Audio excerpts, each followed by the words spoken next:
60이 넘어서야 비로소 알게 된 진실이 있습니다. 평생을 살아오면서 쌓아온 모든 것들이 한순간에 무너질 수 있다는 사실 말입니다. 그리고 그 폐허 속에서 나를 다시 일으켜 세운 것은 다름 아닌 배움이었습니다. 어느 날 갑자기 찾아온 변화 앞에서 우리는 얼마나 무력한 존재인지 깨닫게 됩니다.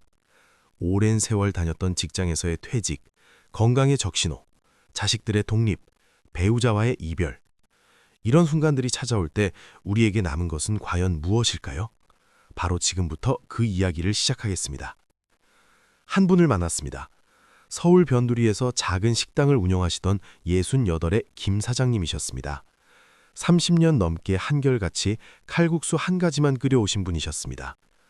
새벽 4시면 어김없이 일어나 육수를 우리고 반죽을 치대고 손님 맞이 준비를 하셨습니다. 그렇게 하루하루가 쌓여 30년이 되었습니다. 그런데 어느 날부터 손님의 발길이 뚝 끊기기 시작했습니다. 골목 건너편에 젊은 사람들이 운영하는 새로운 음식점이 문을 열었습니다. 화려한 간판과 예쁜 인테리어, 그리고 무엇보다 손님들이 스마트폰으로 음식 사진을 찍어대는 모습이 눈에 들어왔습니다. 김 사장님의 가게는 그저 오래된 식당일 뿐이었습니다. 처음에는 괜찮을 거라 생각했습니다. 맛만 좋으면 손님은 다시 돌아온다고 믿었습니다. 하지만 현실은 달랐습니다. 한 달이 지나고 2달이 지나면서 하루 매출이 눈에 띄게 줄어들었습니다. 월세와 재료비를 감당하기 어려워졌습니다. 밤점을 설치며 고민하는 날들이 이어졌습니다. 아들이 찾아와 말했습니다. 아버지, 이제 그만 가게를 정리하시는 게 어떻겠냐고, 편히 쉬시라고. 그 말을 돕는 순간 김 사장님은 무너지는 기분이었습니다. 30년을 바친 일이 이제는 더 이상 필요 없다는 말처럼 들렸기 때문입니다. 자신의 존재 가치마저 흔들리는 느낌이었습니다. 그날 밤 김 사장님은 잠을 이루지 못했습니다. 창밖을 바라보며 생각했습니다. 정말 이대로 포기해야 하는가? 30년의 시간이 아무 의미 없이 사라지는 것인가? 그렇게 뒤척이다 문득 한 가지 생각이 떠올랐습니다. 내가 모르는 것이 무엇인지부터 알아보자는 생각이었습니다. 다음 날 아침 김 사장님은 동네 도서관으로 향했습니다. 평생 책과는 담을 쌓고 살았던 분이셨습니다. 학교도 중학교까지밖에 다니지 못했고 그 이후로는 오직 일만 해왔습니다. 도서관 문을 열고 들어서는 순간이 얼마나 낯설고 어색했는지 모릅니다. 직원에게 조심스럽게 물었습니다. 장사하는 사람이 보면 좋은 책이 있겠냐고. 젊은 직원은 친절하게 몇 권의 책을 추천해 주었습니다. 마케팅에 관한 책, 요식업 경영에 관한 책, 그리고 스마트폰 활용법에 관한 책이었습니다. 김 사장님은 그 책들을 빌려 집으로 돌아왔습니다. 책장을 펼치는 순간 막막함이 밀려왔습니다. 어려운 단어들이 가득했고 무슨 말인지 이해가 되지 않았습니다. 한 페이지를 읽는데 1시간이 걸렸습니다. 그래도 포기하지 않았습니다. 모르는 단어가 나오면 스마트폰으로 검색해가며 하나하나 이해해 나갔습니다. 일주일이 지났습니다. 책 한 권을 겨우 다 읽었습니다. 그리고 놀라운 사실을 깨달았습니다. 자신이 30년 동안 해온 장사 방식이 얼마나 구식이었는지를 알게 된 것입니다. 손님들이 원하는 것이 무엇인지, 요즘 사람들이 어떤 방식으로 가게를 선택하는지 그 모든 것이 달라져 있었습니다. 김 사장님은 행동하기 시작했습니다. 먼저 가게를 깨끗하게 청소하고 정리했습니다. 오래된 포스터들을 떼어내고 벽을 깨끗하게 칠했습니다. 메뉴판을 새로 만들었습니다. 그리고 용기를 내어 지역문화센터에서 운영하는 스마트폰 교육에 등록했습니다. 수업에 가보니 비슷한 나이대의 분들이 많았습니다. 모두들 서툴지만 열심히 배우고 있었습니다. 김 사장님도 젊은 강사의 설명을 따라 하나씩 배워나갔습니다.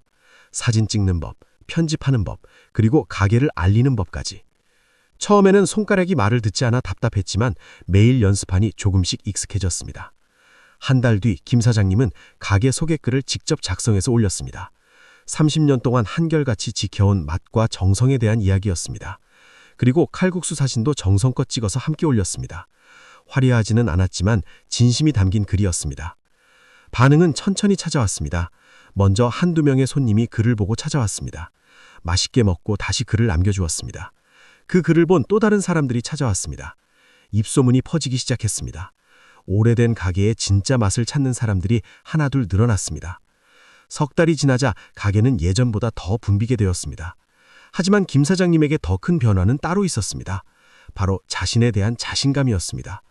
68의 나이에도 새로운 것을 배울 수 있다는 것, 변화할 수 있다는 것을 스스로 증명한 것입니다. 김 사장님은 거기서 멈추지 않았습니다. 이번에는 요리책을 빌려 읽기 시작했습니다. 칼국수만 고집하던 메뉴에 계절 별미를 추가했습니다. 봄에는 냉이를 넣은 칼국수, 여름에는 시원한 콩국수, 가을에는 버섯 칼국수, 겨울에는 굴 칼국수. 변화를 두려워하지 않고 새로운 시도를 이어갔습니다. 더 놀라운 것은 김 사장님의 표정이 달라진 것입니다. 예전에는 무거운 걱정으로 가득했던 얼굴에 이제는 활기가 돌았습니다. 새벽에 일어나는 것이 예전처럼 고되지 않았습니다. 매일 배우는 즐거움이 있었기 때문입니다. 김 사장님은 이제 다른 사장님들에게도 자신의 경험을 나눠줍니다. 나이가 많다고 포기하지 말라고, 배움에는 나이가 없다고 말합니다. 자신이 걸어온 길을 보여주며 용기를 북돋아줍니다. 이 이야기가 단순히 한 사람의 성공담으로만 들리십니까? 아닙니다. 이것은 우리 모두의 이야기입니다. 50을 넘기고 60을 바라보는 나이에 우리는 수없이 많은 변화 앞에 서게 됩니다. 그때마다 좌절할 것인가, 아니면 배우며 성장할 것인가, 그 선택은 오롯이 우리 자신의 몫입니다.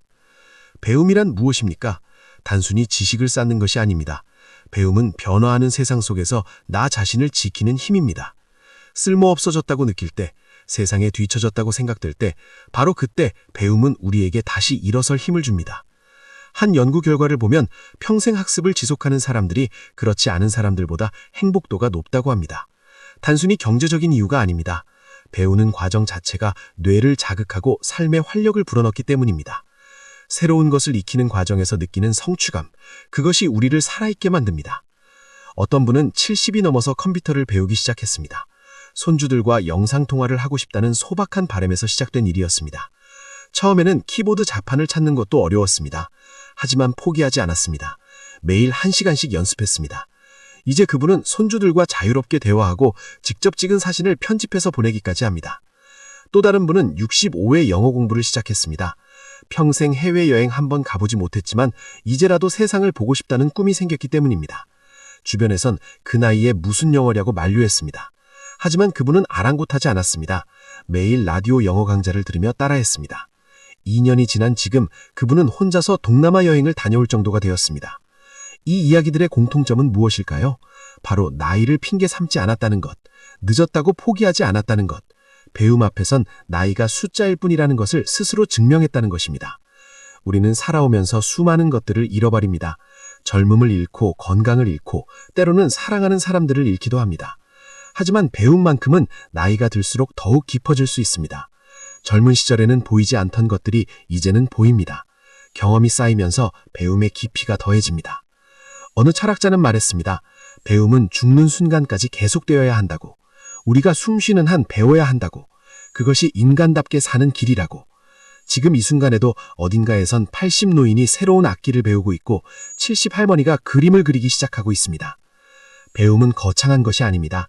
새로운 요리법 하나를 익히는 것, 스마트폰 기능 하나를 알아가는 것, 새로운 요리 하나를 시도해보는 것, 이 모든 것이 배움입니다. 중요한 것은 배우겠다는 의지, 그리고 실천입니다. 많은 분들이 말씀하십니다.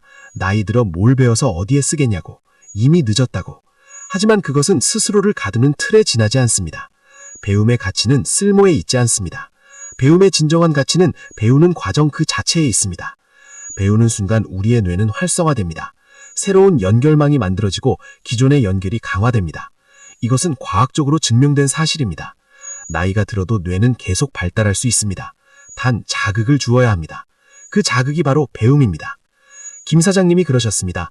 배움을 시작하고 나서 삶이 완전히 달라졌다고. 아침에 눈 뜨는 것이 즐거워졌다고. 오늘은 무엇을 새로 배울까 하는 기대감으로 하루를 시작한다고. 그것말로 배움이 주는 가장 큰 선물이라고. 우리는 종종 착각합니다. 배움은 학교에서만 일어나는 것이라고. 젊을 때만 할 수 있는 것이라고. 하지만 진짜 배움은 삶 전체에 걸쳐 일어납니다. 매일매일이 배움의 기회입니다. 중요한 것은 그 기회를 알아보고 붙잡는 것입니다. 지금 여러분의 삶은 어떠십니까? 매일 반복되는 일상에 지쳐 있지는 않으십니까? 변화하는 세상 앞에서 소외감을 느끼고 계시지는 않으십니까? 만약 그렇다면 지금이 바로 배움을 시작할 때입니다. 작은 것부터 시작하십시오. 오늘 하루 책 한 페이지를 읽는 것, 스마트폰 기능 하나를 익히는 것, 새로운 요리 하나를 시도해보는 것, 이런 작은 배움들이 모여 큰 변화를 만들어냅니다. 배움에는 실패가 없습니다. 서툴러도 괜찮습니다. 천천히 가도 됩니다. 중요한 것은 멈추지 않는 것입니다. 한 걸음 한 걸음 나아가는 것입니다. 그 과정 자체가 여러분을 성장시킵니다. 김 사장님은 지금도 배움을 멈추지 않습니다. 최근엔 건강에 관한 책을 읽고 계십니다. 손님들에게 더 건강한 음식을 제공하고 싶다는 마음에서입니다. 68의 나이에 영양학을 공부하고 계신 겁니다. 누가 시켜서가 아닙니다. 스스로 필요를 느끼고 배우는 것입니다. 이것이 진정한 배움입니다. 누군가의 강요가 아닌 자신의 필요와 호기심에서 시작되는 배움. 그런 배움은 즐겁고 지속 가능합니다. 평생 이어질 수 있습니다. 여러분도 할 수 있습니다. 나이는 핑계가 될 수 없습니다. 늦었다는 생각도 착각입니다. 지금 이 순간이 바로 시작하기에 가장 좋은 때입니다. 내일을 기다리지 마십시오. 다음 주를 기약하지 마십시오. 오늘, 지금, 이 순간부터 시작하십시오. 무엇을 배울지 모르겠다면 주변을 둘러보십시오. 여러분이 궁금해하는 것, 관심 가는 것, 필요로 하는 것이 분명히 있을 겁니다. 그것부터 시작하십시오.